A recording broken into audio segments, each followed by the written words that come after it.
Welcome back into the Pig Trail Show, and welcome to another Hog Hoops Report. As always, that's Kevin McPherson. I'm Jacob Morris. And Kevin, for the second week in a row, the second Sunday in a row, it's a 1-1 week for the Razorbacks. The Hogs take care of LSU in a little bit of a revenge game, one really Arkansas needed to have with that being a quad 3 game. And then on Saturday, a big-time opportunity. Number 8 Texas A&M on the road. Arkansas tied with 9 minutes to go, and the game just slips away. A bit of a frustrating game. We saw really frustration come from Cal post-game in the presser. We'll talk a little bit about that. But 1-1 for the Hogs, but an opportunity that you felt like you really had and a win that really would have catapulted things in the right direction for Arkansas NCAA tournament-wise against the Aggies on Saturday.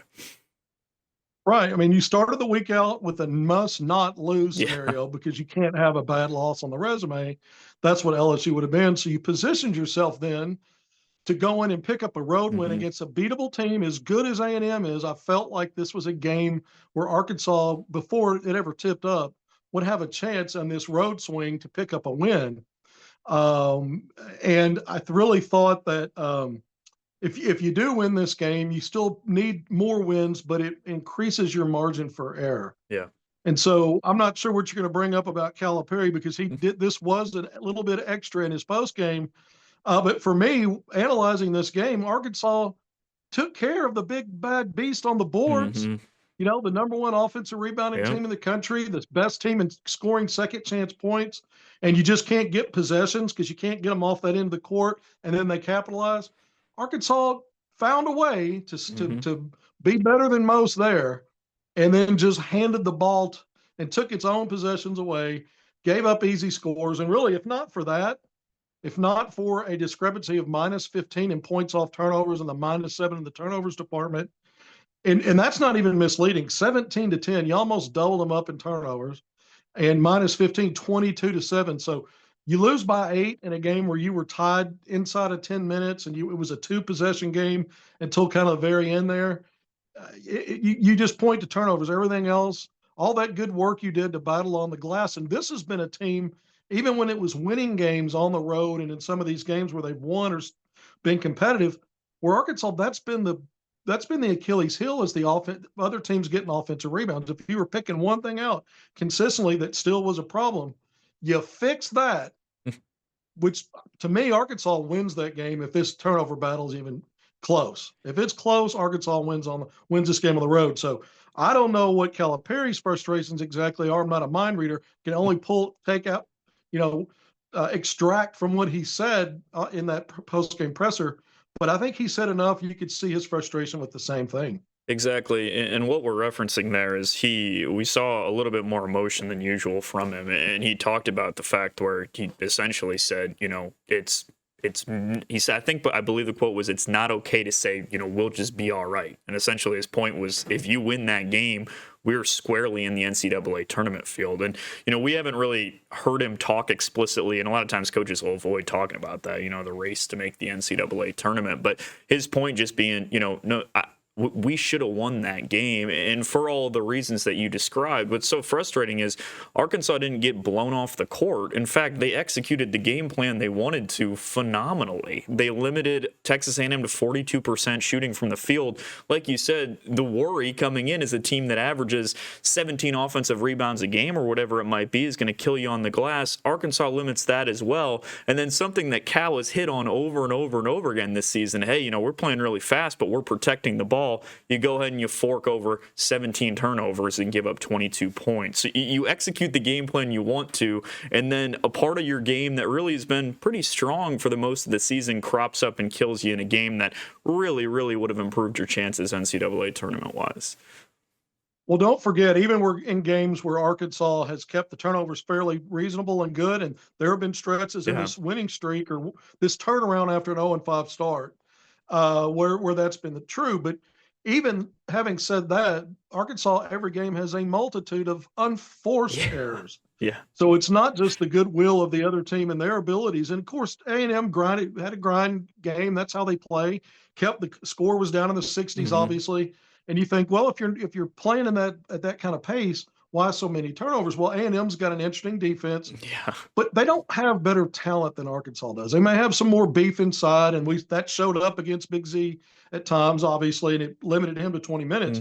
But Arkansas just simply played right into the strengths of A&M's defense. There were no change of directions. There were no stop and goes or hesitation moves. There were no counter moves. Arkansas just drove to a spot, left its feet, players, guards, leaving their feet with nowhere to go with the basketball. That equals a turnover more times than not. There were times where Arkansas's guards were driving into the middle and staying away from the baseline and had a 8 to 14-foot shot. There was a crease. And you get to a point where you see if they just square up, they get an opportunity to make a shot. Instead, they left their feet, took their eyes off the rim, and were searching for Yeah. some awkward passing angle out somewhere. And then when Arkansas drove baseline, they did the same thing. They say, look straight ahead. The defense can sit down on that and just watch your eyes. No hesitation, no change of direction, no counter, no Euro step to move defenders. And so they just sat down on Arkansas's poor decision making, just straight line drives from every angle and then leaving your feet with not a plan. So I kind of harped on all that to say those things. I mean, to me, that starts even at the top. Caliperi, maybe he was telling his team. He said in the post game, he was telling them, take the shot. Take these shots. If you drive baseline, don't try to pass. You better be shooting. Well, there wasn't clean shooting angles initially on some of that. But again, that's where if you don't have a clean shot, use your pivot foot, ball fake. A&M's players did that. I mean, they had a guy that shoots 20% from three, ball fake and corner threes. Arkansas's got 3 guys flying at him like they're going to, game over if he hits one of those. And he's just breaking them down. Now it's a numbers advantage, and he's still ball faking guys inside. I mean, Arkansas needs to, their guards should be able to add some of those things. It makes the game easier. It may not be the strength of your game, but if all you are is a downhill A to B straight line kind of drive team, which Arkansas mostly is, those little things can help you. So I kind of went on a rant there, Jacob, just because I'm channeling the inner thinkings of Calipari. But early in the game, Arkansas started doing some of that stuff. So in your timeouts and your dead ball situations, it's also incumbent on the coaching staff to not only tell them what to do, but figure out how to make them do it. Because they can't walk out there and execute the plays themselves, but figure out a way to get the right guys. And I did see Calipari shuttling guys in and out. At this time of year, you have to do that to keep guys fresh. You had foul trouble with DJ Wagner and Nelly Davis in the first half. So some of that was by default. But Arkansas, out of that guard core, they need, and this is a game where I think Boogie Fland and some of the qualities he brings might have actually, you hate to second guess it because Arkansas's been better without him. I don't think that's an indictment on him as a player. I think it's more about forcing other guys that were maybe taking a back seat to step up, specifically Nelly Davis, DJ Wagner to some degree. I'm kind of all over the map here. But in this game, Arkansas was playing checkers, and I think A&M at the crucial moments, and this is what good teams do, was playing chess. I agree. And you make a great point about, I think it just comes down to just confidence and being decisive. And Cal's talked about that throughout the season. But, I mean, you hit on it. You third grade basketball, you hear the do not leave your feet without a plan. If you go up in the air, you need to know where the ball is going. It is, right? And that is, we hear that over and over again. And there were flashes of it where there was one that pops out to me was, Arkansas moved the ball well in the first half, and ball came over to Carter Knox, and he pump faked the initial 3-point attempt, and as a result, the guy was closing out fast rather. And then he took one dribble to the left, pulled up, confidently hit a mid-range shot. And that's not really a shot we've seen Carter hit the majority of the year, but what that is just taking what the defense gives you. And that's what Cal's talked about a lot, where it seems like Arkansas just gets in a spot where they just get frantic almost. And like you're talking about, it's just searching for a pass. Where do I go with this? Where do I go with this? And A&M is difficult to play against defensively, but it is just taking what the defense gives you. And while that's easier said than done, it's just frustrating when other elements of the game plan go so well, and then the turnovers crop up, and the way that offensively Arkansas looks ends up hampering. And I do agree with you in terms of Boogie Fland. That's where you would have seen him as shot creating and just being able to handle the ball overall. It would have helped Arkansas a lot, but you're not going to have Boogie Fland back. So you have to learn how to play. You have to learn how to be decisive. And that's going to be the case when you have so many young players on a team like that. You got to learn some of those aspects offensively. Yeah, and look, you mentioned Carter Knox. Here's a guy, both he and Billy Richmond just get better and better and better. Yeah. If you remember this, well, I think you were down there when they were doing the tip-off tour stuff. Yeah. Carter Knox, those glorified practices where fans could come out. Carter Knox was the first player on the floor working with Arkansas's Hmm. coaching staff on just one dribble, spot up mid-range shots, That one shot. dribble Yeah. sidestep, constant, constant, constant. So you work on those things to take away no extra movement, no extra dribbles, all the stuff you did in high school. You're not that anymore. You've got to drill it. Less is more. Hmm. And so you take that, and now you've got to translate what you're doing and building that muscle memory and getting that confidence and repetition. And you've got to transition that now to live action against a defense, against guys coming at you.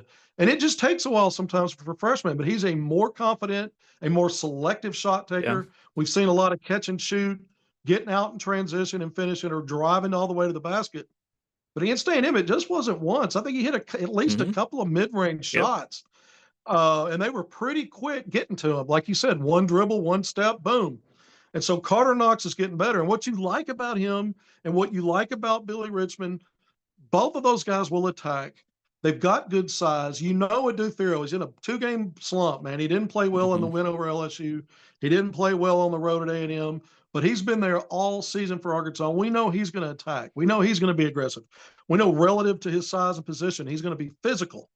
I still like it that those three pieces, your wing slash small ball four group, uh, collectively are probably in a good place as you get toward the end of the season. Again, Thero, let's keep an eye on it. A 2-game slump, but he's been so consistent. How many games are we into the season now? 25. Hmm. Yeah, he's been mostly reliable Yeah. as Arkansas's top player. So, those three, I think, and now you just want more consistency again from guys like DJ Wagner and Nelly Davis. And those 2 road wins, some of the other stuff Arkansas's done to stay in these games, they've been really good.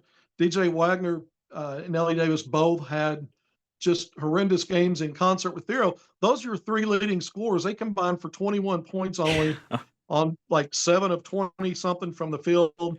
And they also combined for 10 of those 17 turnovers. Hmm. And yet Arkansas still lost by only 8 points and was in that game against the team that the NCAA tournament selection committee has slotted as the 6th best team overall, ranked number 8 in AP, 12th in net. I mean, you go around all the different analytics or human polls to say those things about what Arkansas didn't do right, the turnovers, the top 3 players not having their game, and Arkansas was still there. This team, the record doesn't look NCAA tournament worthy.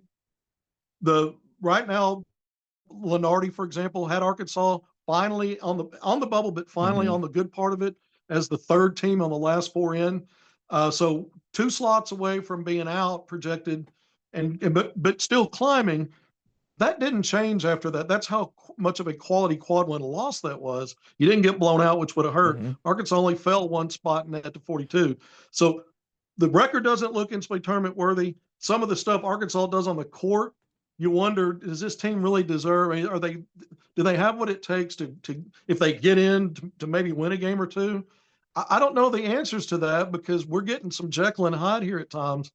It's been whack-a-mole all year, win or lose on what worked and what didn't work. There's not anything you can really point to game and say, yeah, that's Arkansas's identity. It's literally been some nights enough guys are on, and the ones that aren't, it's okay. Uh, you, the one thing that is consistent, though, Jacob, I think if you got more from Jonas Adu and Trevor Brazil, I think this would be a no-brainer team that everybody should be scared of in March. But because those guys aren't playing at the kind of level that you expected, everyone expected, and that they had proven at times, especially Adu consistently last year at Tennessee. I know I'm kind of all over the map here, but I'm trying to drill down.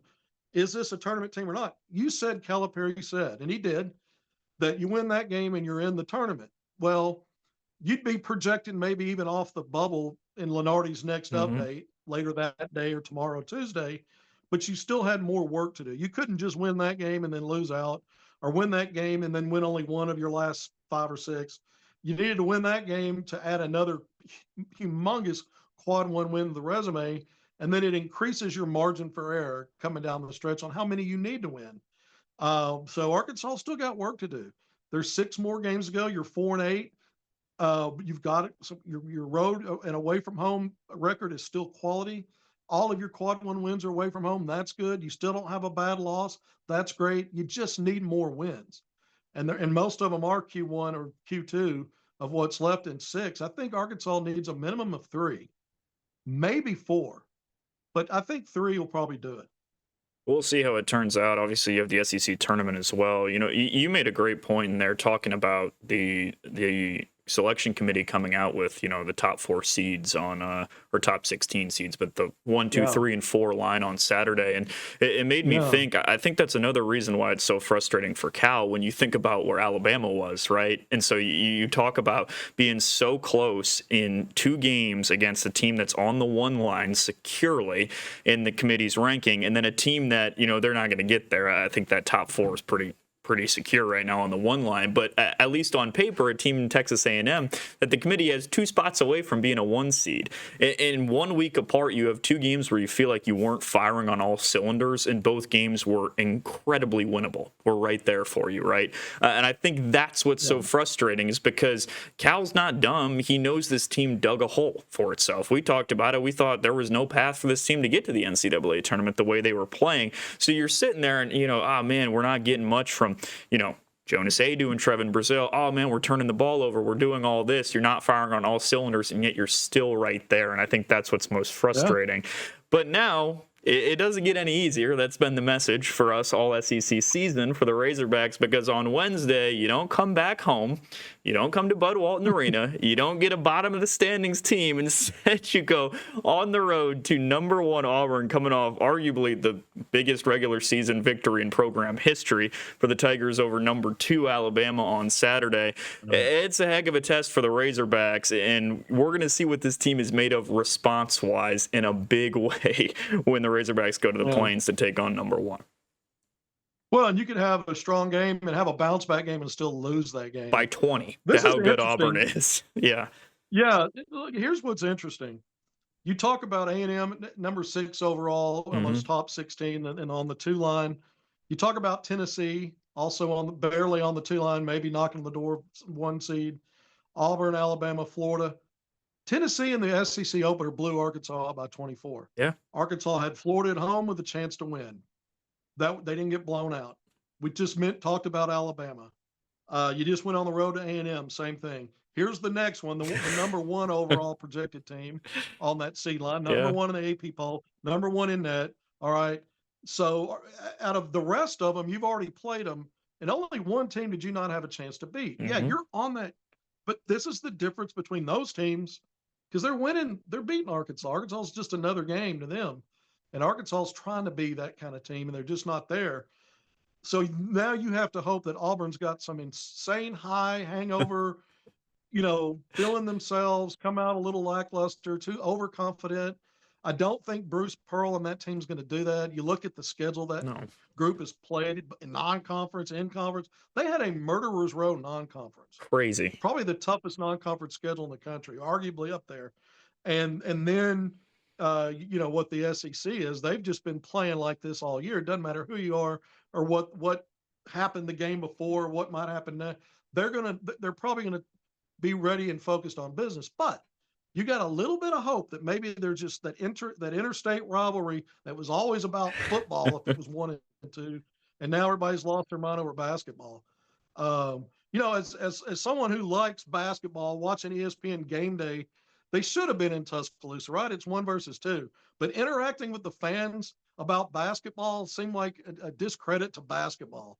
Ask them a football question. Don't ask the fans anything about basketball. Get Nate Oates and Bruce Pearl out there, or the players, if you want to talk hoops. Don't talk to Bama or Auburn fans at all about basketball. I know that was a little extra there. But Arkansas's got to take care of a lot of – can't turn the ball over like that again. Oh. You're going to have to compete on the glass, and you're going to have to figure out a way to – I don't know that anybody has an answer for this Auburn team, honestly, Jacob. You just got to have an A-plus game and hope they're a little bit off, and that probably gives you a chance to win. Yeah, it reminds me a lot of the UConn teams from the last couple of years where the way to beat them is just you have to play your best game of the season. and you have to hope they don't show up. That's pretty much it. To put in perspective what you're talking about the murderer's row this team has played, because everybody gets that Auburn's number one and they're a really good basketball team. But if you pull up the net, right, and you look and you say Kentucky, Tennessee, and Alabama are tied for second in the country with 8 quad one wins. Auburn has 14. So they have 6 more quad one wins than anybody else in the country. This team has done it all season long, went through a crazy non-con schedule, and then they just show up and they just beat everybody in front of them, and they pretty much do it convincingly to everybody. No matter the venue, no matter this team is different. So it's an understatement to say that Arkansas has its hands full on Wednesday, because this is the best team in the country, bar none, right now. And so it's as big of a test as you get. But you're right in that outside of the Tennessee game, Arkansas's had a shot in every single one of these, and man, it'd be a big one on Wednesday. You got to hope there's a little bit of a hangover, a little bit of a trap game for the Tigers, and maybe the Razorbacks pull a shocker. I don't know. We'll see. Maybe. It would be a shocker heard around college basketball because Arkansas has some good wins, but not against those top tier. I mean, Kentucky's vulnerable. Texas is vulnerable. Michigan leads. Michigan's got a big game today. Every game in the Big Ten. It's arguably the second best conference. Maybe that's the Big 12, but those two are after the SEC is the next two. And Michigan's leading the Big Ten, but that's the Big Ten. It's not the SEC. So as good as Michigan is, they're not quite on that level of these teams in the SEC. And again, Arkansas's measured well without winning against several of these. 3 of the 4 they played. Auburn's the best of the bunch. Look, if Arkansas is competitive in this game and doesn't get blown out, I still think Arkansas will be a projected in team with a 4-9 SEC record in the next Lenardi update. I just do. Get blown out, and it might put you on the bad part of the bubble just in that next group with still opportunities. But, the reality is Arkansas is probably walking out of coming home from Auburn at 15-11 and 4-9 and 5 games left in SEC play, needing to get through at least 3 more wins. And then when you do that, you're probably projected in, even if you're still a bubble team, I think, if you only get 3 out of the last 5. And that's assuming a loss at Auburn. And then it's really going to be where did you finish in the SEC? Who do you have to play in the SEC tournament if you play one of those early games? And if South Carolina right now in the low to mid 90s in net is by that time outside the top 100 in net, that would be a quad 3 loss opportunity. And so that could so that's why I say I think a minimum of 3 probably makes it, but you might need 4 based on how all of it shakes out by the time you get to the SEC tournament. Yeah, nobody's chalking up Auburn as it's just an automatic loss. I mean, it's going to be a heck of a win if the Razorbacks pull it out. But to your point, it'd be quite literally one of the upsets in Arkansas program history if they pull that out. Regardless of what happens, to your point, on Wednesday, you come out and it's the 5-game stretch that makes or breaks your season. And that sounds like an obvious thing to say, but we've talked about it the whole season long. These 5 teams, both home and away games, when you talk about Missouri, Texas, South Carolina, Vandy, and Mississippi State, 5 games that they're not exactly coin flips, but that every single one of them Arkansas should feel like it has not only a chance to win, but maybe should win, right? And so that's what makes or breaks your season, and then you see what happens in Nashville. But that it's going to be 5 games. You need 3, you need 4, whatever, win as many as you can. But it's going to be tense. It's going to be a tight finish. But every single one of those games is winnable, and Arkansas really, with the way they're playing, should feel like they should win a lot of those games. Even when you're talking about going on the road at Vandy, I mean, South Carolina on the road still with where they're at in the net and where they're at in the conference, and then Missouri, Texas, and Mississippi State at home, all winnable. Last 5-game stretch that's going to make or break it for the Razorbacks.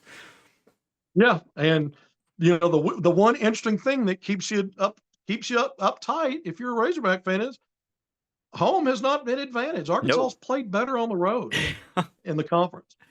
The records are the same, 2 and 4 each. But they've played better on the road. So, home is no solace. 3 of your last 5 are at home. You're like, maybe you kind of wish 3 of your last 5 were on the road. Arkansas, the best win Arkansas had, they didn't have any quality win opportunities in state, in non-conference. They were all neutral site. But you look across the board, Arkansas is just not, and they've been close at home in some of these. But, again, where do you point to? Yeah, they're winnable. I agree with you there.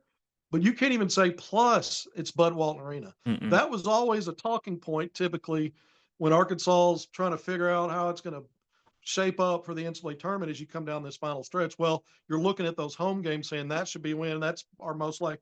You can't even do that as a Hog fan. So you're kind of on pins and needles for all of it. It's a roller coaster this team. Pins and needles is a fantastic way to describe what the final month or so of this season is going to feel like. A heck of a week coming up for the Razorbacks. Coming off a loss on the road at number 8. Now you got number 1 on Wednesday. You come back home. You play a Missouri team that really dog-walked you in Columbia. So that's by no stretch an easy one as well. But it's going to be a broken record, or we are going to be a broken record. You might as well say every week from here on out is a big week. But this is a massive week for the Razorbacks with Auburn and Missouri, 2 Tigers coming up for the Hogs this week. It's going to be interesting to see how the team fares. But that's going to do it for this week's Hog Hoops Report. That's Kevin McPherson. I'm Jacob Morris. More Picture Show coming up on the other side of the break.